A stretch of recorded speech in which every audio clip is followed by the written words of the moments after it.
তোমরা অনেকেই আছো যারা কিনা সিদ্ধান্তহীনতায় ভুগছো এসএসসিতে ভর্তি হবা নাকি পলিটেকনিক্যালে। আজকে আমরা আলোচনা করব তোমার কোথায় ভর্তি হওয়া উচিত। অবশ্যই তোমার ভর্তি হওয়া উচিত যে কোনো একটা সেক্টরে, তবে তোমার জন্য কোনটা বেস্ট, এসএসসি নাকি পলিটেকনিক। আজকে আমরা দুইটার পার্থক্য নিয়ে আলোচনা করব, কোনটার সার্টিফিকেটের মান কেমন, কোন জায়গায় খরচ কেমন, পড়াশোনার ভবিষ্যৎ কেরিয়ার কেমন হবে, কোন কোন সেক্টরগুলোতে তোমরা চাকরির সুযোগ পেতে পারো, উচ্চশিক্ষার ক্ষেত্রে কেমন ভূমিকা রাখবে, পড়াশোনার চাপ কেমন হবে, এই বিষয়গুলো নিয়ে আলোচনা করব। তোমাদের হচ্ছে যে কার জন্য স্পেসিফিক্যালি কোনটা ভালো, এখানে ভালো স্টুডেন্ট, খারাপ স্টুডেন্ট, দ্রুত চাকরি পাওয়া, একটু আস্তে ধীরে চাকরি পাওয়া, বাট মানসম্মত চাকরি পাওয়া, এরকম একটা টপিকগুলো নিয়ে আমরা আলোচনা করবো। এই ভিডিওটি তোমার জন্য অনেক গুরুত্বপূর্ণ হতে পারে। 2025-26 সালে এসে তোমাদের এই বিষয়গুলো জানা দরকার, কারণ তোমরা আমাদের সময় এই বিষয়গুলো আমাদেরকে কেউ বলতো না, তো নিজেরাই সিদ্ধান্ত নিতাম, অথবা দেখা যায় পরিবার যেটা বলতো সেটাই আমরা করতাম। বাট এই মুহূর্তে তোমাকে মার্কেট অ্যানালিসিস করে কোনটার কেরিয়ার কেমন হবে সেটা জেনে তোমাকে সিদ্ধান্ত নেওয়া উচিত। চলো আমরা ভিডিওটি শুরু করে, এরকম যদি আরও কোনো বনাম ভিডিও চাও, অর্থাৎ কোনটা বনাম কোনটা, তাহলে অবশ্যই কমেন্টের মাধ্যমে আমাদেরকে জানাতে পারো। এবং তোমাদের এই যে কলেজ ভর্তি, পলিটেকনিক্যাল ভর্তি সব ইনফরমেশন পেতে আমাদের সাথে যুক্ত থাকবে ইনশাল্লাহ। তো আমরা যদি প্রথমেই কথা বলি তোমাদের সার্টিফিকেটের মান প্রসঙ্গে, সার্টিফিকেটের মানটা যেন অত্যন্ত গুরুত্বপূর্ণ।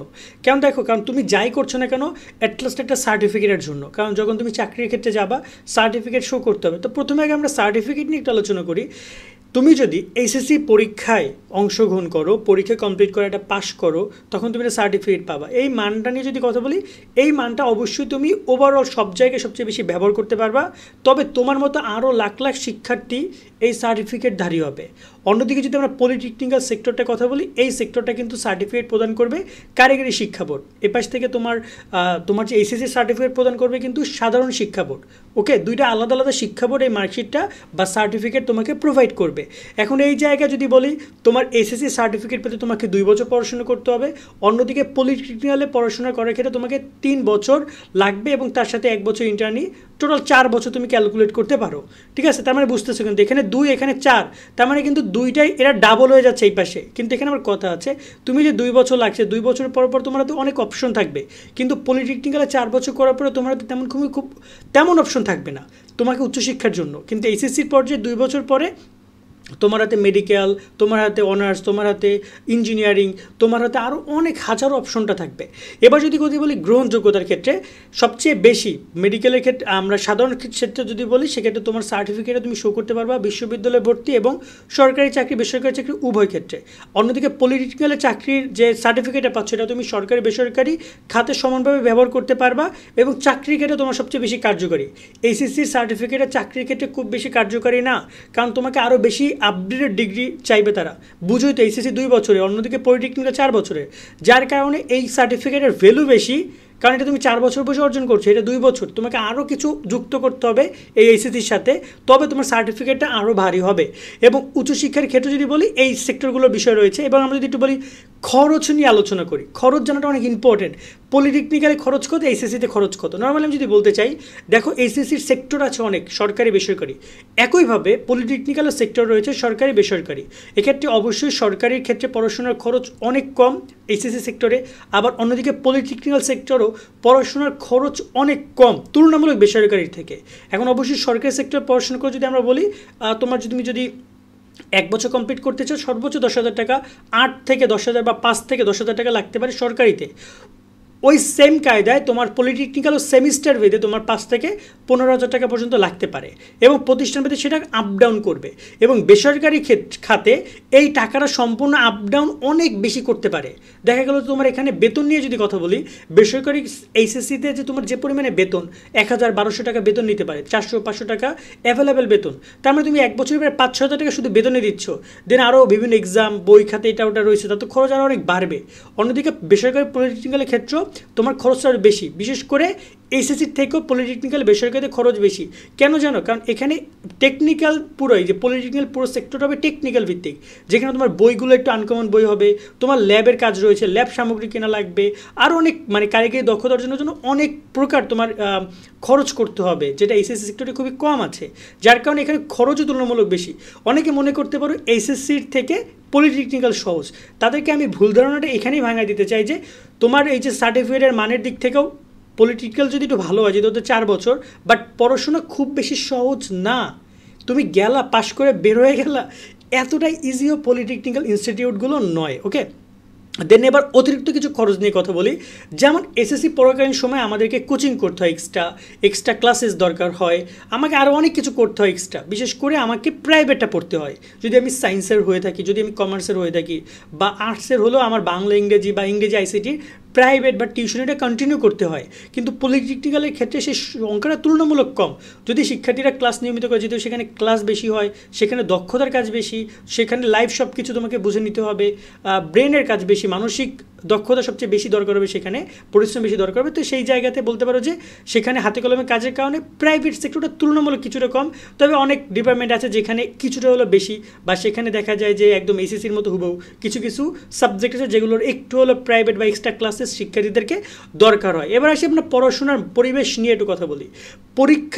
পড়ালেখার যে মানে পরিবেশ বা পড়ালেখার চাপটা কেমন, এসএসসি পর্যায়ের চাপ আর এই যে তোমার পলিটিক্যাল পর্যায়ের চাপটা আসলে পুরোটা দুই দিকে ডিভাইড করা।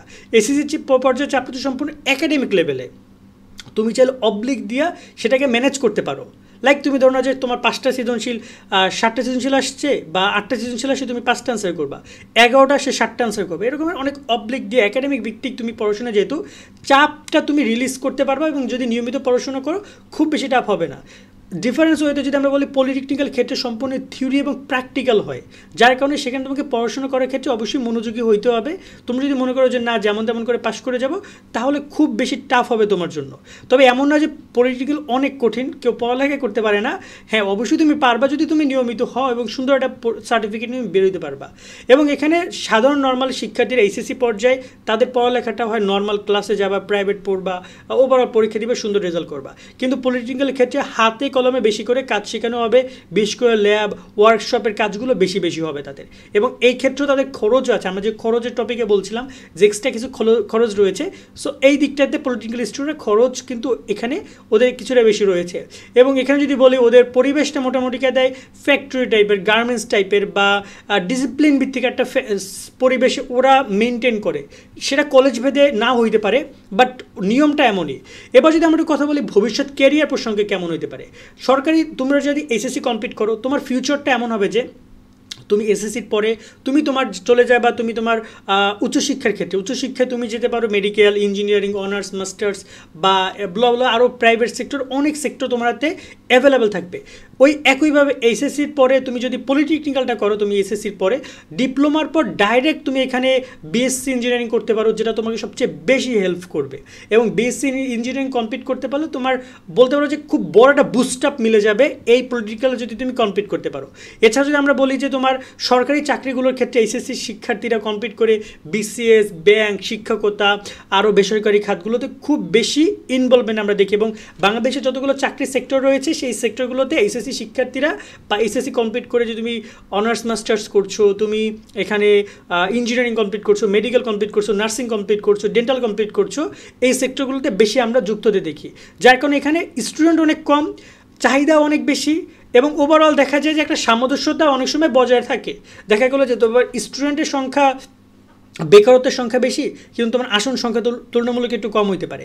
কিন্তু একইভাবে যদি পলিটেকনিক্যাল ইনস্টিটিউটের কথা বলি, সেখানে তুমি কমপ্লিট করলে সরকারি পলিটেকনিক্যালের চাকরির সুযোগ পাবা, sub assistant engineering, BCS technical সেক্টরও তোমরা চাকরি পাবে। অর্থাৎ বিসিএস যে চালু করা, বিসিএস যে পরীক্ষা হয়, সেখানে এই পলিটেকনিক্যাল ইনস্টিটিউটের জন্য আলাদা করে আসনই থাকে, যেখানে শুধুমাত্র এই শিক্ষার্থীরা আবেদন করতে পারবে এবং সরকারি চাকরির সুযোগ পাবে। তার মানে বুঝতে পারছো যে এই যে পলিটিক্যাল সেক্টর থেকে চাহিদা যতটুকু রয়েছে সেই অনুযায়ী স্টুডেন্টও সরবরাহ করে পলিটেকনিক্যাল ইনস্টিটিউটগুলো। সেক্ষেত্রে খুব বেশি এখানে প্রতিযোগিতা হয় না, বা হইলেও শিক্ষার্থীরা যদি একটু মনোযোগী হয় তাহলে খুব বেশি দিন দেরি করতে হয় না তাকে চাকরির জন্য। এবং এক্ষেত্রে আরেকটা ব্যাপার বলি, ভবিষ্যৎ ক্যারিয়ার দিক থেকে তোমার এইচএসসির ক্ষেত্রে যেমন কোনো ব্যাকগ্রাউন্ড চেক করা হয় না। বেসরকারি ক্ষেত্রগুলোতে তুমি কোন ব্যাকগ্রাউন্ডে আসছো সেটা ইম্পর্টেন্ট না, তোমার অভিজ্ঞতা আছে কিনা এটা ইম্পর্টেন্ট। কিন্তু পলিটিক্যাল ক্ষেত্রে অবশ্যই তোমাকে তোমার ব্যাকগ্রাউন্ডটাকে খুব বেশি ম্যাটার করা হয়। কারণ তুমি একজন সিভিল কমপ্লিট করেছো, তুমি আর্কিটেকচার কমপ্লিট করেছো, তুমি কম্পিউটার ইঞ্জিনিয়ারিং কমপ্লিট করেছো, তুমি যে কোনো জায়গায় ঢুকতে পারবে না, এবং তুমি সেখানে গিয়ে কোনো কিছু ভালো করতেও পারবে না। সো সেই জায়গাগুলোতে তুমি যদি পড়তে চাও, দেখা গেলো তোমার ব্যাকগ্রাউন্ড ভিত্তিক চাকরিও তোমার জন্য আসে, আলহামদুলিল্লাহ আসে, নাই যে তা না। এবং বিদেশের উচ্চশিক্ষার ক্ষেত্রে তোমাকে সার্টিফিকেট দেখে তুমি দক্ষতা দেখিয়ে তুমি ভালো কিছু করতেও পারবা। অন্যদিকে যদি আমরা বলি উদ্যোক্তা হওয়ার ক্ষেত্রে, এসএসসি কমপ্লিট করে অনেকে উদ্যোক্তা হওয়ার প্ল্যানিং করতেই পারো, স্বাভাবিক। সেক্ষেত্রে তোমার জন্য অনেক টাফ হইতে পারে, যদি বিশেষ করে কমার্স স্টুডেন্টরা খুব ইজিলি হইতে পারবা। বাকি ডিপার্টমেন্ট মানবিক ব্যবসা মানবিক এবং বিজ্ঞানের শিক্ষার্থীর জন্য টাফ। অন্যদিকে পলিটিক্যাল ক্ষেত্রে তুমি যেহেতু যে দক্ষতা অর্জন করেছো সেই দক্ষতা কাজে লাগিয়ে তুমি চাইলে তোমার নিজের কোনো একটা উদ্যোক্তা সুযোগ পেতে পারো। এবং বিদেশের ক্ষেত্রে, চাকরির ক্ষেত্রে, ভবিষ্যৎ কেরিয়ারের ক্ষেত্রে এই পলিটিক্যাল ইনস্টিটিউটের শিক্ষার্থীদেরকে বিদেশের সুযোগ থাকে অনেক বেশি। তুমি ধরো না যে কোনো বিদেশে যাচ্ছ, সেখানে তোমাকে ভিসাতে বলে দিচ্ছে যে আমার ওয়ার্ক পারমিটে বলে দিচ্ছে, মানে এমন একজন লোক দরকার যার কিনা এই দক্ষতাটা রয়েছে, এবং সেটা পলিটিক্যাল ইনস্টিটিউটে সবচেয়ে বেশি ওরা ফুলফিল করতে পারে। এবং মধ্যপ্রাচ্য, ইউরোপে বা বিভিন্ন দেশে এই শিক্ষার্থীদের সুযোগ সুবিধা বেশি দিয়ে থাকে। এবং আমি যদি একটু বলি উচ্চশিক্ষা নিয়ে কথা বলি, উচ্চশিক্ষা মিন হচ্ছে তোমার এখানে এসএসসির পরে এবং পলিটেকনিক্যাল পরে। পলিটেকনিক্যাল পরে আমরা তো বললাম বেসিক ইঞ্জিনিয়ারিং করতে পারবা, আর এসএসসি পরে তোমরা মেডিকেল ইঞ্জিনিয়ারিং, বিশ্ববিদ্যালয় এগুলো করতে পারবে এবং সাবজেক্ট চয়েস করার হিউজ অপশন পাবা। কিন্তু পলিটেকনিক্যাল সেক্টরে সাবজেক্ট চয়েস করার অপশনগুলো লিমিটেড, কিন্তু কাজে দেয়। এবার যদি বলি আমি কোনটা সাজেস্ট করবো, এটা অনেকে আমাকে প্রশ্ন করতে পারো। আমি তোমাদেরকে মোটামুটি কায়দায়, তুমি যদি চিন্তা করো যে না আমি খুব বেশি উচ্চশিক্ষা অর্জন করবো, উচ্চশিক্ষা মানে বুঝো আমি এসএসসি কমপ্লিট করে তারপরে আমি আরও অনেক ভালো ধাপে ধাপে আমি অনার্স করবো, মাস্টার্স করবো, তাহলে তুমি এসএসসি সেক্টরেই যাও। বাট তোমার যদি চিন্তা থাকে যে না আমি দক্ষতা অর্জন করবো এবং আমি খুব দ্রুত চাকরির বাজারে এন্ট্রি নিব, আমার বাপ মা আমাকে চালাইতে পারবে না বেশি দিন, আমি চাকরির বাজারে এন্ট্রি নিয়ে আমি টাকা পয়সা ইনকাম করা শুরু করবো, দেন তুমি পলিটেকনিক্যাল সেক্টরগুলোতে যাও, আমি এটা তোমাকে বলবো। আর যদি তুমি খরচ বাঁচাইতে চাও, টাকা পয়সা কম লাগাইতে চাও, সেক্ষেত্রে তুমি খরচ বাঁচাতে চাইলে তুমি এসএসসি সেক্টরগুলোতে যাও। পলিটেকনিক্যাল সেক্টরে মোটামুটি খরচ আছে, সরকারি যদি চান্স পাও তাহলে খরচ তুলনামূলক কম, বেসরকারিতে চান্স পেলে খরচ অনেক বেশি। সেক্ষেত্রে তুমি যদি পলিটেকনিক্যালের পড়ো, সেক্ষেত্রে তোমার খরচ তোমার একটু মোটামুটি হতে পারে এবং এসএসসি সেক্টর তুলনামূলক কম। তবে ওই যে আবার বিশ্ববিদ্যালয় পর্যায়ে তুমি 4 বছর পড়বা, আবার তুমি মাস্টার্স করবা, তাতে কিন্তু ওভারঅল খরচ কিন্তু সেম। তবে পলিটেকনিক্যাল শিক্ষার্থীরা তুমি যদি এইচএসসি কমপ্লিট করো, তারপর অনার্স কমপ্লিট করো, দেন তুমি মাস্টার্স কমপ্লিট করলা, আর পলিটেকনিক্যাল শিক্ষার্থীরা পলিটেকনিক্যাল কমপ্লিট করলো, দেন বিএসসি ইঞ্জিনিয়ারিং কমপ্লিট করলো, ওভারঅল দুইজনের মানে সার্টিফিকেটের মান ইকুয়ালি হবে, একটু আপ ডাউন হইতে পারে, ঠিক আছে, আপ ডাউন হইতে পারে। এবং হাতে কলমে কাজ শিখতে চাইলে পলিটেকনিক্যাল ইনস্টিটিউট ভর্তি হতে পারো। এখন আমাকে যদি বলো যে ভাই কী করবেন, কী করতে বলবেন, আমি বলবো যে তোমরা যারা হাতে কলমে শিখতে চাও, দেখো ফিউচারটা কিন্তু মানে ভবিষ্যৎটা ওকে, কিন্তু খুব বেশি আসলে এখন আর আমাদের কন্ট্রোলে নেই। এখন হাতের কাজ জানাটা খুব ইম্পর্টেন্ট। তুমি যদি হাতের কাজ জানো, তুমি না খেয়ে মরবা না, জীবনে শিওর থাকো। সেক্ষেত্রে আমি বলবো যারা কিনা হাতের কাজ শিখতে আগ্রহী, যারা কিনা মানে কর্মঠ, যাদের কিনা পরিশ্রম করতে তেমন কোনো সমস্যা নাই, বিশেষ করে যারা কিনা দ্রুত চাকরি পেতে চাও, তারা পলিটেকনিক্যাল সেক্টরে যেতে পারো। বাট তোমার যদি টার্গেট থেকে আমি ডাক্তার হবো, আমি ইঞ্জিনিয়ার হবো, আমি নার্স হবো, আমি ভালো ভালো ইঞ্জিনিয়ার হবো, আমি শিক্ষকতা করব, বা আমি এই সেক্টরটা যাবো, সেক্ষেত্রে তুমি পলিটেকনিক্যাল সেক্টরে এসএসসি সেক্টরে তুমি যাইতে পারো।